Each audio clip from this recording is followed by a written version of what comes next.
Now we will talk a little bit about messages children receive regarding sex and gender and what children understand about sex and gender. Sometimes these two terms are used interchangeably, but they really do mean something different. Sex is generally thought of as male or female and is determined by chromosomes and genitals. That is what's typical. Not all people fit under these two categories though, because some people are intersex. Gender is much more flexible. Gender is on a continuum from masculine to feminine. Its meaning is socially constructed, and there is a large variety of ways that people can express their gender. It's not a simple two-category system. So, on a sheet of paper for yourself, please take a moment and brainstorm what it means to be masculine and what it means to be feminine. I will pause here for 30 seconds to allow you to do this.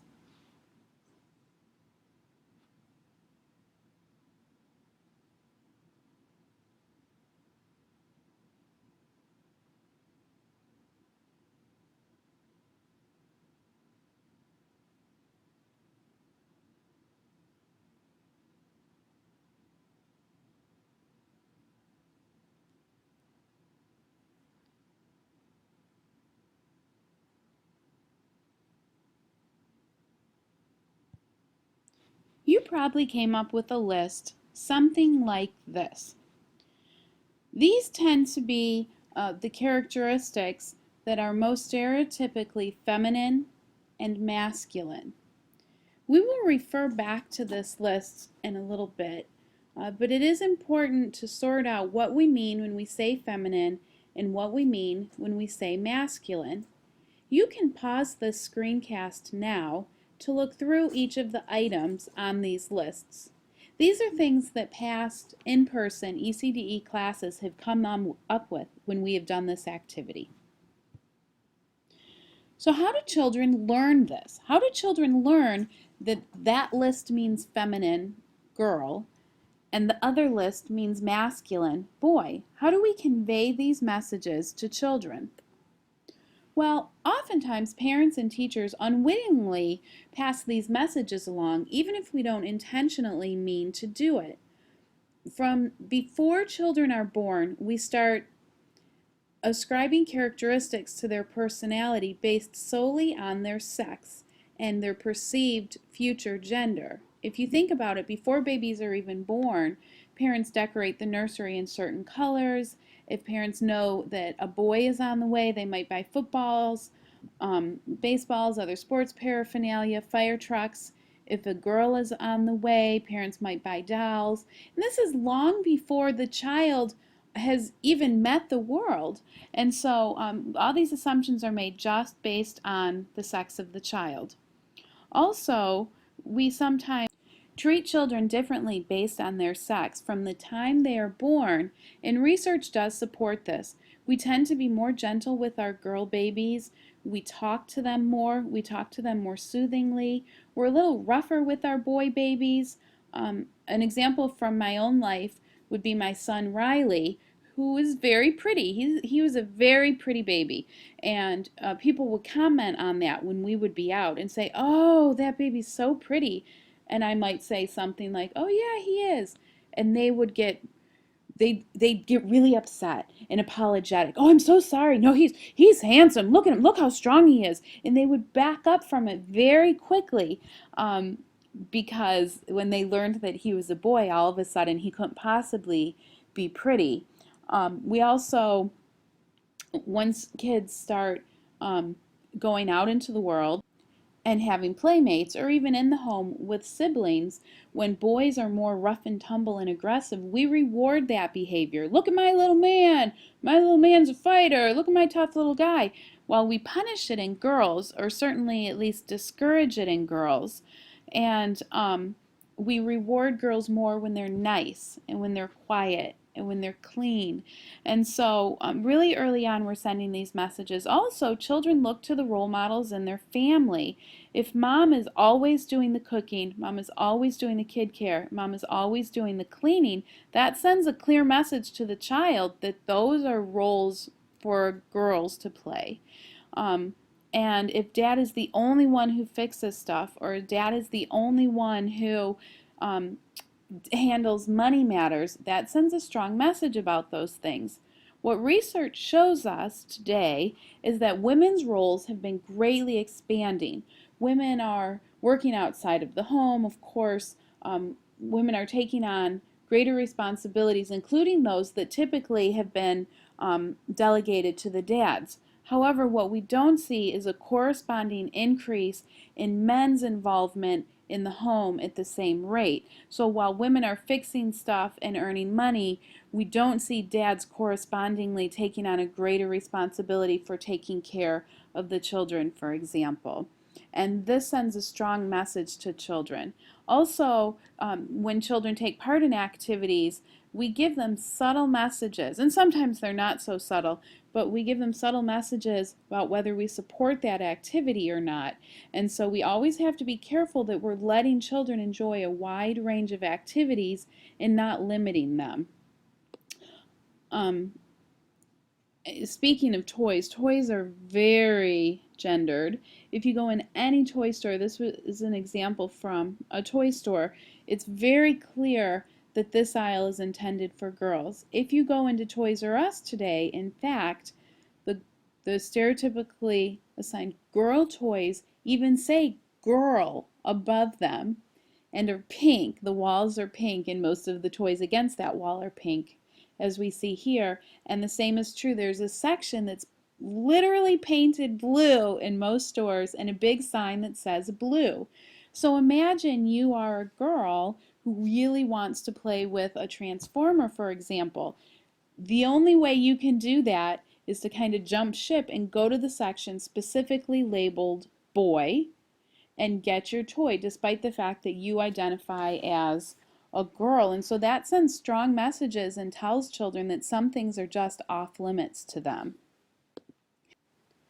Fairy tales are another place where we often continue the stereotyping of behavior based on sex. Almost without exception, in our fairy tales, the goal of the girl characters and the young women characters would be to land their man. And they give up almost everything in most cases to get their man. And this sends a strong message to girls about their importance. They also tend to look pretty similar. They're almost always very, very good looking, very, very thin, and until very recently, very white. And so, again, this sends a pretty strong message to young children about what we value as a society in them as girls. The male heroes tend to really only have value if they're very strong, rich, famous, princely, and so, again, that sends a message and it really limits children. Let's think about one story as an example, Beauty and the Beast. In the Beauty and the Beast story, Belle is imprisoned in the castle with the Beast, typically because her father owes a debt to the Beast. And so while she is imprisoned in the castle, the Beast is awful to her, at least at first. And he yells at her, he scares her, he leans in and lifts his paw up like he's about to hit her, and she cowers down from him, and she's scared of him. And of course, don't forget the fact that she's imprisoned. And so she's very sweet and charming and pretty, and he's in love with her. And so, for one thing, that sends kind of a strange message about what love looks like. But she continues to be her charming self. And in the end, he's a prince. And so by putting up with his abusive behavior, in the end, she has landed herself a prince. And so think about it. We would never sit our daughters down and say, if a man imprisons you and beats you or threatens to beat you and scares you and yells at you, you just stick by him because there's a prince in there. We would never tell our girls that. We would also hopefully never tell our boys that that's an appropriate way to treat people. And yet, when we have stories like this, there isn't really an off button in their brain that says, don't pay attention. They're picking these things up. And of course, reading Beauty and the Beast one time doesn't doom children to believe this is okay and this is what love looks like and this is how men treat women. Um, but when they hear it and they see it over and over and over and over in fairy tales and in the media and perhaps in role modeling that they're seeing in family members, it can do something. It can shift the way children think about themselves. And so let's look in particular here the characters from some popular Disney movies. Disney is not more responsible for these types of messages than other companies. I just use Disney as an example because most people are familiar with the characters from their movies. So if you look at the Disney princesses here, of course they all have very unattainable body types. I don't think we have any people with a body type like this. Also, if you think of these 6 different characters, all of them had the goal of marrying marrying their man. And so they all had to give something up really in order to land their man. Ariel from Little Mermaid, for example, had to leave her family, drastically change her body. She had to get rid of her fish parts that were really important to her. She loved where she was. And most importantly, she had to give up her voice. But she was willing to do all of that. In the end, she did land her prince. She just had to give up everything. And that's a message we wouldn't typically tell our girls, that it's appropriate in order to land the right man to give up your family and give up everything that's meaningful to you. We wouldn't want to teach that to our girls.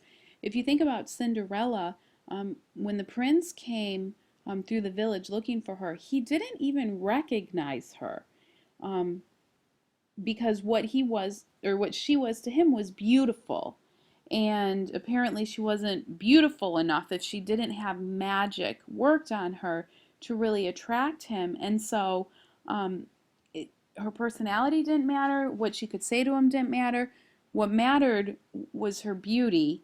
And when she wasn't beautiful enough, he didn't even know who she was.